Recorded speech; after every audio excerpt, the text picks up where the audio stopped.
En manchette, aujourd'hui, le député Yves Perron inaugure son local à Berthierville.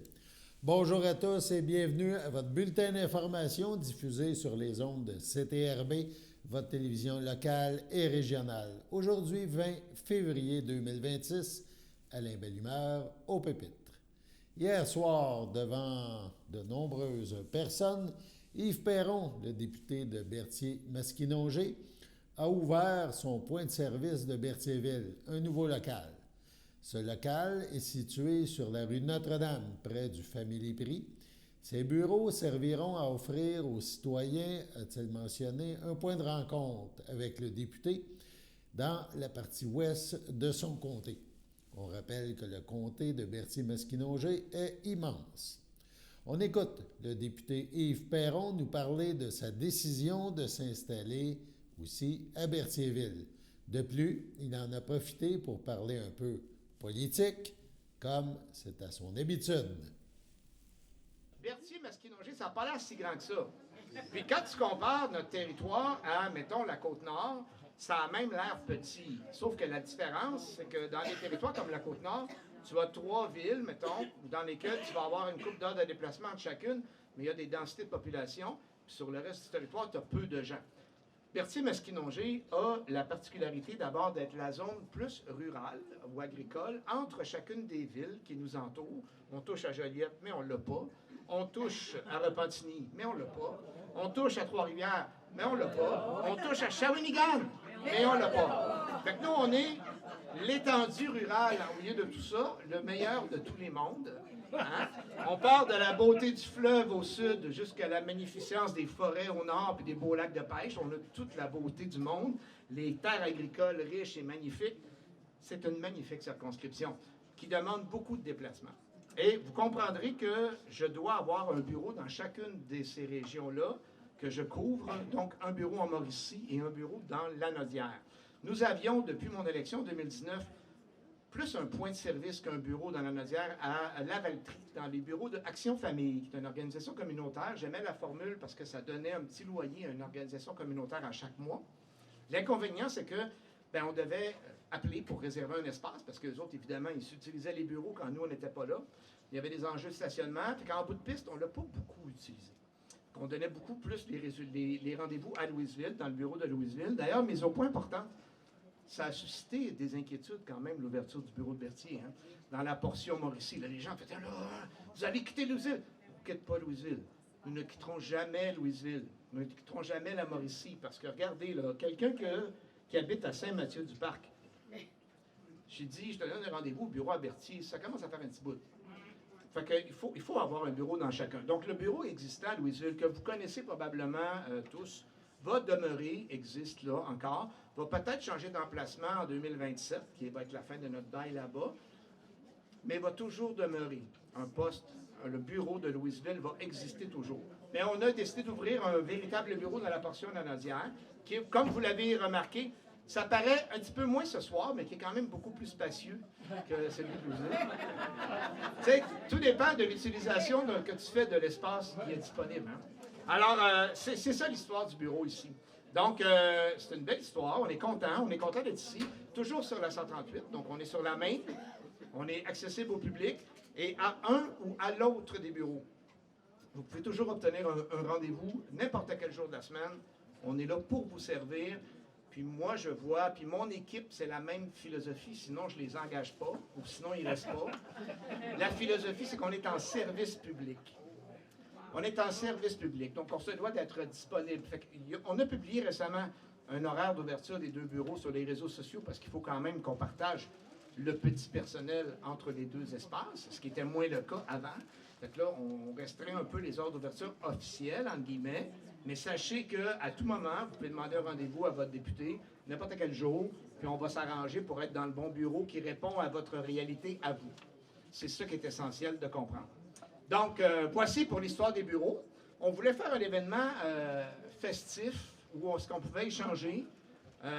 Je vous concède qu'on est beaucoup, mais il y a quelques personnes qui ont dit « Oh, on va s'en aller, il y a beaucoup de monde. » Mais Mais restez quand même. Hein. On peut rester ici encore quelques heures. On est ici pour s'amuser, festoyer, échanger ensemble. Si vous avez des questions, ça va me faire plaisir de les prendre, que ce soit là ou en personne tantôt. Et vous savez que les enjeux politiques, ben, il y a beaucoup de personnes, je vais prendre juste 2 petites minutes peut-être plus politiques. Là. Vous savez qu'il y a un nouveau changement de couleur la semaine dernière. Puis quelqu'un me disait, puis il n'était pas le seul à me l'avoir dit, je trouvais ça bien révoltant, quelqu'un qui était élu conservateur puis qui changeait libéral. T'sais. Je vous annonce qu'on m'a offert le ministère de l'Agriculture. J'ai dit oui. Fait que non, c'est pas vrai. Je ferais jamais ça. Mais il y en a qui le font. Et c'est une tristesse de notre système électoral où, en fait, ça vient de notre système britannique uninominal à un tour qui a plein de défauts, mais qui a aussi des qualités. Mais tu sais, il faudrait une réforme du mode de scrutin, une réforme des lois électorales. Et ça, c'est un des changements qu'on pourrait apporter parce que, malheureusement, c'est la personne qui est élue députée. Ce n'est pas la formation politique. Donc, quand on se présente, on est affilié à une formation politique, mais c'est la personne. Vous avez élu Yves Perron. Vous n'avez pas élu le Bloc québécois. Heureusement pour vous, je suis un fidèle. Je garderai la même couleur, ne vous inquiétez pas. Et je crois toujours à l'indépendance du Québec, que c'est hors de question que je change de côté. On va continuer à travailler pour ça. Mais je veux juste vous expliquer que ça se peut dans le système actuel. Donc là, bon, il y en a eu un autre. On a 2 partiels, 3 partiels maintenant qu'on a gagné le procès. Quand même, on a gagné le procès en Cour suprême pour Terrebonne. Hein? Ça mérite peut-être une belle applaudissement. On ne connaît pas l'issue de la prochaine partielle. Il va falloir la travailler. Il ne faut jamais la prendre pour acquis. Par contre, on a des bonnes chances de reprendre ça. Mais ce qu'il faut se dire, c'est que c'est un précédent historique et ça donne une valeur à chaque vote. Vous savez, il y a eu plein d'irrégularités à Élections Canada. C'est une organisation comme à peu près toutes. Je ne veux pas dire n'importe quoi, mais comme beaucoup d'organismes fédéraux qui fonctionnent à peu près, où il y a plein d'erreurs. Dans la dernière élection, il y a plusieurs villages dans le nord du Québec qui n'ont même pas eu les boîtes de vote. Ils n'ont pas eu le droit de voter. On ne le change pas, puis on ne leur donne pas le droit de vote parce qu'on dit « Ah, bien, au nombre qui sont, de toute façon, ça ne changerait pas les résultats. » En Colombie-Britannique, dans le fond d'un bureau de vote, il est resté plusieurs boîtes avec 800 votes dedans. Ils s'en sont rendus compte une couple de jours après, ça n'a jamais été compté. Puis ils disent « Ah, c'est pas grave, de toute façon, ça ne changerait pas le résultat. » Puis là, on avait une lettre qui avait été envoyée avec un mauvais code postal. Imaginez-vous, l'employé a écrit le code postal de sa maison. Il faut quand même être champion, là. Non, mais tu travailles pour Élections Canada. Puis il s'en est rendu compte 3 semaines plus tard, puis il ne l'a pas dit à son patron. Puis il a dit, on m'a corrigé sur les nouvelles lettres. Fait que la personne, l'élection est contestée. On gagnait par 44 votes. Le recomptage judiciaire, on perd par 1. Ça, là, petite parenthèse. Je parle-tu trop longtemps, là? Okay. Petite parenthèse. Moi j'ai enseigné ça à mes élèves quand j'étais au secondaire. Là. Je prenais un bulletin de vote, je signais ça au tableau. Là, ton X, il ne faut pas qu'il dépasse du rond. Puis ton point, il faut qu'il soit en bas de 1 nombre. C'est bien important parce que souvent, ça ne va rien changer. Mais quand il arrive un Terrebonne, on gagnait par 44, puis là, on perdait par 1. Qu'est-ce que vous pensez qui s'est passé? C'est que pendant une semaine de temps, chaque parti a un avocat, puis leur job, c'est d'annuler les votes de l'autre. Fait qu'aussitôt que le X il sort du rond, ça pointe vers le deuxième nom, c'est un vote flou, annulé, ça va être annulé. C'est comme ça que ça fonctionne. Donc, soyez vigilants quand vous allez voter, et surtout, allez-y, parce que chaque voix compte, on l'a vu. Hein? Vous savez que dans Berthier-Masquinongé, c'est 108 000 électeurs. Fait que sur des capacités de 108 000, 120 000 électeurs, ça se peut que ce soit votre vote qui tranche. Donc, oubliez-moi pas, non. Votre station de télévision de Berthierville vous invite cordialement à son bingo hebdomadaire télédiffusé tous les samedis matins dès 9h30. Depuis longtemps, les fans de CTRB se divisent le joyeux montant de 600 $ chaque semaine à cette joute de bingo. N'oublions pas non plus le super bingo mensuel d'une cagnotte de 2000 $ que vous pourriez vous partager chaque premier samedi du mois. Un moment de fébrilité qui pourrait devenir payant pour plusieurs d'entre vous. Pour vous procurer ces fameuses cartes de jeu, les dépositaires participants sont à Berthierville, le dépanneur Formule 1, la station-service Arnois sur le boulevard Gilles-Villeneuve, le marché IGA Extra Famille Mont-d'Or sur la rue Gabrielle Brissette, le marché métro Boucher sur la rue Notre-Dame et la pharmacie Proxime sur la rue Frontenac. À Saint-Ignace de Loyola, le dépanneur Proxy sur la rue de la Traverse, la boucherie Aldo sur le rang Saint-Michel. C'est donc un rendez-vous hebdomadaire chaque samedi matin à 9h30 sur les ondes de CTRB, votre télévision locale et régionale, celle-ci toujours en haute définition. Toute l'équipe de CTRB vous remercie de votre fidélité et vous souhaite bonne chance.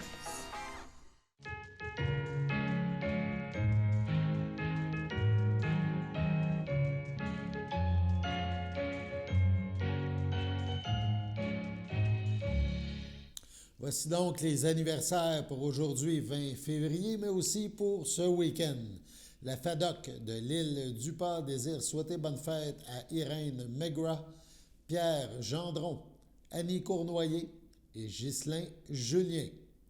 Demain, 21 février, le CABA, le Centre d'action bénévole d'Autrey, souhaite bonne fête à Jude Boyer et à Gaston Reeves. 22 février, dimanche, les filles d'Isabelle souhaitent un heureux anniversaire à Doris Prescott. C'est votre anniversaire aujourd'hui ou ce week-end, eh bien, toute l'équipe de CTRB se joint à moi et vous souhaite bonne fête. On poursuit nos informations. Hier, la SADC d'Autrey-Joliette a tenu son déjeuner conférence ayant pour thème l'innovation en tourisme de nature, donc. Ça s'est déroulé au Frontenac à Berthierville. Sous le thème l'innovation en tourisme de nature, sentiers battus et chemins de traverse, Mme Isabelle Falardeau, professeure au département d'études en loisirs, culture et tourisme à l'Université du Québec à Trois-Rivières, l'UQTR, a présenté des pistes de solutions pour innover en 2026. CTRB l'a rencontré à la fin de sa conférence.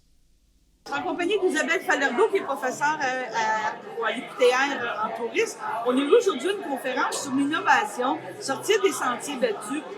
Tu as donné comme exemple plein de choses que les gens doivent maintenant prendre en conséquence et tout. Et ce que j'ai beaucoup aimé, des exemples que tu disais, intégrer la communauté, tant d'affaires et tout ça. Est-ce que c'est vraiment dans ce chemin-là qu'on s'en va au niveau du tourisme? Il faut vraiment réussir à innover pour être capable de survivre? Bien, c'est sûr qu'on sent l'impératif d'innovation un peu partout, là, donc... mais c'est pas nécessairement, comme j'ai dit dans la conférence, c'est pas nécessairement de développer des applications ou de faire des innovations radicales extraordinaires. Donc, ce que je veux faire valoir, c'est que l'innovation, ça ratisse large. Ça peut même aller jusqu'au refus de l'innovation. Donc, selon les cas, il faut trouver comment ça s'intègre à notre organisation, à notre contexte, à notre territoire. Et puis oui, de plus en plus, je pense que l'innovation sociale, là, qui fait appel à la coalisation des résidents, par exemple en lien avec le tourisme, moi j'encourage et on en voit les bénéfices et les opportunités. Donc, puis je pense qu'à la défense du milieu touristique, de plus en plus, c'est une voie qui est empruntée de manière consciente. Je pense que c'est une bonne chose. Je suis d'accord, Airbnb, ça a été une innovation formidable, je dirais, parce que c'était une approche collaborative. Ça s'appelait l'économie collaborative.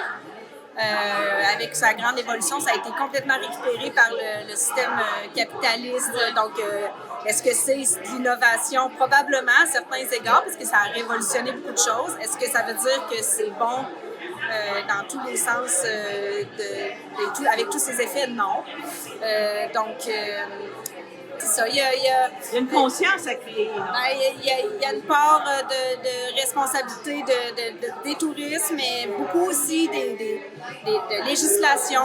Par exemple, au Québec, dans beaucoup de municipalités puis de territoires au Québec, on a été obligé de venir réagir, encadrer des phénomènes comme Airbnb. Je pense que c'est nécessaire, c'est souhaitable, là, tout à fait. Donc, je sais pas, je vais t'amener un point en voulant dire qu'il faut innover, mais je ne veux pas dire innover drastiquement. Il faut innover graduellement en collaboration avec les municipalités, les citoyens. Du jour au lendemain, avec le biosphère, ici, si on aurait 100 000 visiteurs par année, ça ne veut pas dire que ce serait nécessairement, moi je pourrais dire ça, efficace, là, rentable. Ouais, en tout cas, c'est Non, très. c'est pas- Oui, mais je veux dire, c'est très rare les cas où on est menacé d'avoir des centaines de visiteurs Ouais. additionnels. Donc, je travaillerais pas spécifiquement là-dessus si j'étais une responsable d'un projet touristique dans une communauté. Au contraire. Mais je pense vraiment qu'il faut que ça soit en harmonie, dans le fond, avec la nature des organisations et je me répète, et des territoires. En fait, l'innovation, ça ne veut pas dire susciter de la fréquentation, pas automatiquement. Au contraire, dans certains cas, ça veut dire cibler, privilégier. Moi, ce que j'aime beaucoup faire valoir, c'est dans beaucoup de cas, si on renverse un petit peu la réflexion, puis on utilise ce que j'appelle une approche récréo-touristique. Donc, il y a les touristes, il y a les résidents. Ultimement, le but d'accueillir des touristes, ça serait que la qualité de vie soit meilleure pour les résidents. Donc, comment on peut faire ça? Si on vient intervenir sur ce qui bénéficie aux résidents et que ça nourrit, alimente, améliore l'expérience des touristes, c'est super. Ça, c'est de l'innovation. C'est pas développer une application, c'est pas susciter un buzzword sur les médias sociaux, mais ça l'est quand même. Merci. Cette semaine, nous vous avons présenté un début d'entrevue avec Martin Sans Regret, qui est auteur pour le lancement de son livre « La bienveillance ». Au service de la bienveillance, mais les deux termes ne sont pas écrits pareil. On vous le rappelle, bienveillance, bienveillance, écrit de différentes façons. Eh bien, on poursuit cette entrevue. Aujourd'hui, il nous parle de cette bienveillance et de l'autre bienveillance. On l'écoute. Dans ton livre, quand tu nous Oui. parles un petit peu, tu as rajouté un nouveau mot, la bienveillance. Oui. Tu peux-tu nous en parler un petit peu, puis après ça, Oui. on parlera qu'est-ce qui t'a amené à écrire Oui. et qu'est-ce qui t'a... Bien, en fait, quand j'ai pris ma retraite, je l'ai décidée en 2017. OK. J'ai parlé aux actionnaires, mais je disais, je vais quitter en 2020 pour préparer la relève de Tam Tam, ce qui s'est bien fait. Et donc, j'ai pris ma retraite 2 semaines avant la pandémie. OK. Et l'équipe était vraiment en place, puis on avait prévu que je travaillerais quelques heures par semaine, mais bien que j'ai pris ma retraite le 20 février 2020, avec la pandémie, comme pour tout le monde, j'ai dû continuer à travailler pour aider l'équipe de Tam Tam à passer à travers ça. Oui. Et je te dirais que ça a été pour moi, c'est comme si je finissais mon marathon le 20 février 2020, mais je l'ai continué, ce qui a fait en sorte qu'au bout d'un an, j'ai frappé le mur sur le plan de ma santé. J'ai eu comme bien des gens. La Oui, pandémie, j'en parle beaucoup dans le livre, mais ça a été extrêmement difficile. Puis je dirais que j'ai frappé dans le mur, puis je suis vraiment tombé en profonde dépression, troubles d'anxiété généralisée, etc., parce que je suis tombé dans le vide après ma retraite. Tu n'avais pas planifié ta retraite? Je l'avais planifié dans une perspective où je voulais poursuivre comme Oui, conseiller, je comprends. OK. mais quelques mois plus tard, vraiment, la santé, c'est comme si au bout de 25 ans, j'en Ça avais fait de trop mal. demandé à mon corps. Je comprends très bien, oui. Et donc, à partir de là, moi qui étais un homme de bienveillance, Ouais. ça faisait des années que j'avais écrit, j'avais plein de papiers dans mes tiroirs. OK.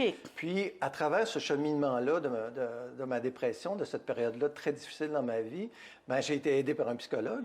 Mon médecin m'a beaucoup aidé, mais moi, mon expression, je dirais, de vitalité, c'était l'écriture. OK. Puis à partir de là, je me suis pris comme un peu un cobaye de me dire, j'étais un peu en colère d'avoir été, entre guillemets, très bienveillant, voire trop bienveillant dans ma vie. Puis que cette bienveillance-là, elle a en compte d'une certaine bienveillance envers moi-même. Ce qui a fait en sorte qu'à partir de là, j'ai poussé, j'ai écrit, j'ai cheminé, et j'ai découvert à quel point que la bienveillance, c'est seul.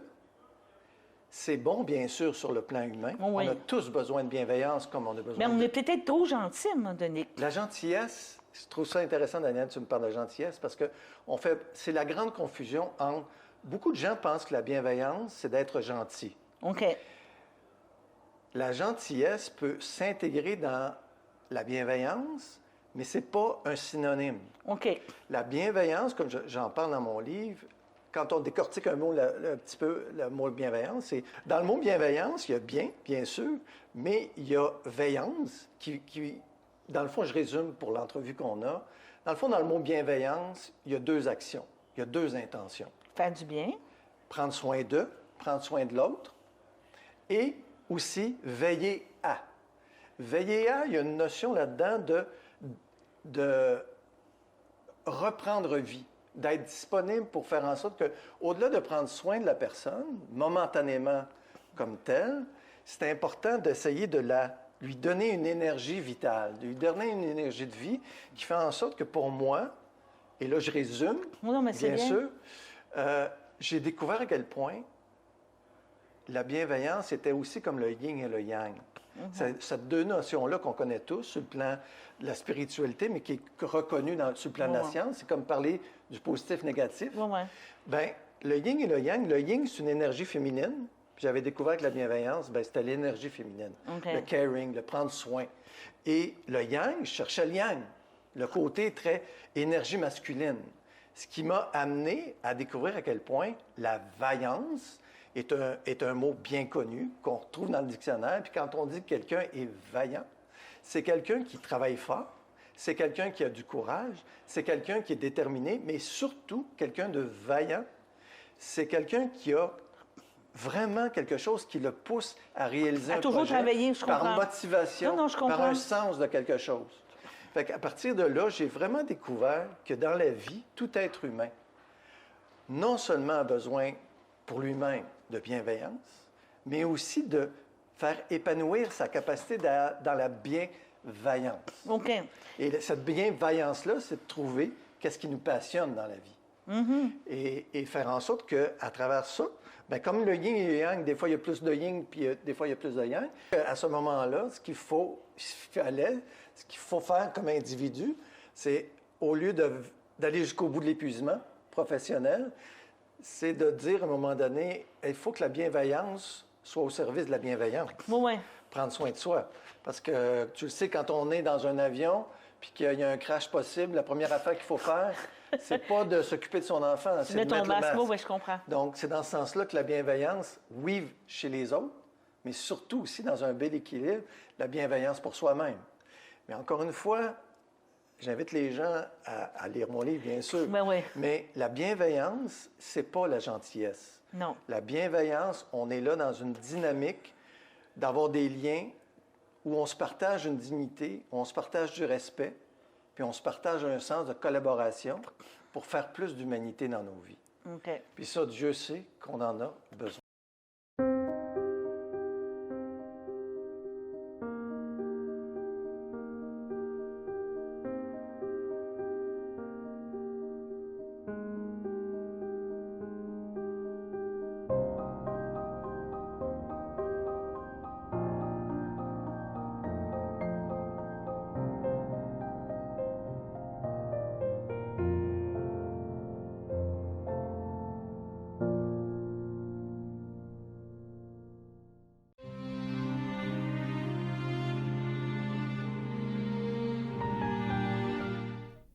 À l'hôpital de la Naudière, le 10 janvier dernier, à 79 ans, est décédé M. Claude Rousseau, conjoint de Guylaine Murphy, demeurant à Saint-Ignace de Loyola.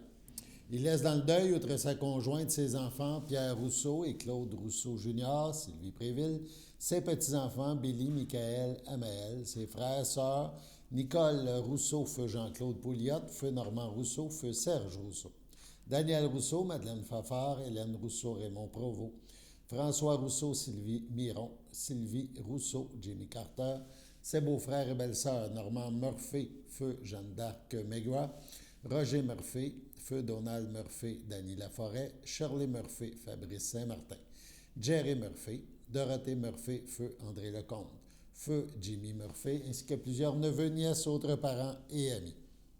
La famille vous accueillera samedi 21 février dès 13h. En l'église Sainte-Geneviève de Berthier, où les funérailles auront lieu le même jour à 14h. La famille Bonnet, Patrick, Pierre, Julie, Daniel et Anne, ses frères Jean-Marc Bonnet, feu Juliette Pagé, et Georges Bonnet, feu Sylvie Étier, ses petits-enfants, Guillaume, Sarah Maud et Zia, ont le regret de vous annoncer le départ de M. Vincent Bonnet, qui nous a quittés le 18 janvier dernier au CHSLD des Moulins.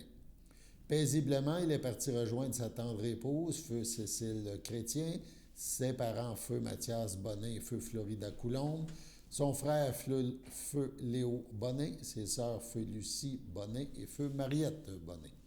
Il laisse aussi dans le deuil son meilleur ami, Paul Raymond, Linda, ainsi que plusieurs neveux, nièces, beaux-frères, belles-sœurs et amis. La famille invite parents et amis à venir dire un dernier au revoir au complexe funéraire F. Thériault, 741 rue Notre-Dame à Berthierville, samedi 21 février à partir de 13h. Suivra une célébration de la vie en la chapelle du complexe à 16h. À l'hôpital de Verdun, le 2 février dernier, à 88 ans, est décédée Mme Huguette Moreau, épouse de Jacques Laforêt, demeurant à Montréal, native de la Visitation de l'île du Pas. Elle laisse dans le deuil, outre son époux, ses fils, Jean Laforêt et Pierre Laforêt, son petit-fils Hugo Laforêt.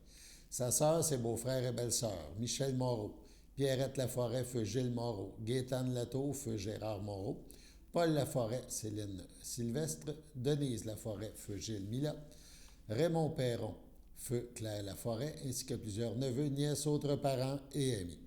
La famille vous accueillera dimanche 22 février dès midi au complexe funéraire Thériault à Berthierville. Suivra une liturgie de la parole à la chapelle du complexe à 14h30. Madame Moreau sera inhumée au cimetière de Saint-Ignace de Loyola à une date ultérieure. Sur ce, passons à la météo.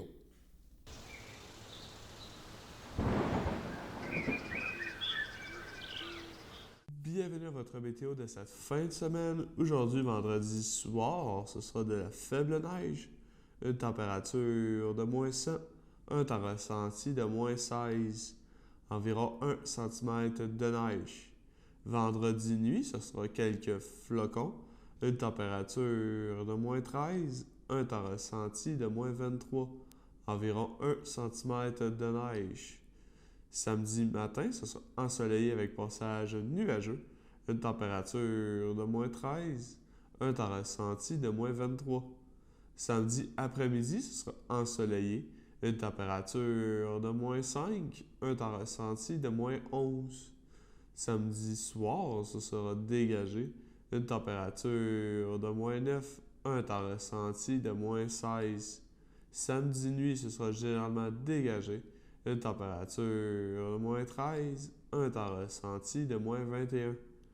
Dimanche matin, ce sera ensoleillé avec passage nuageux, une température de moins 10, un temps ressenti de moins 17.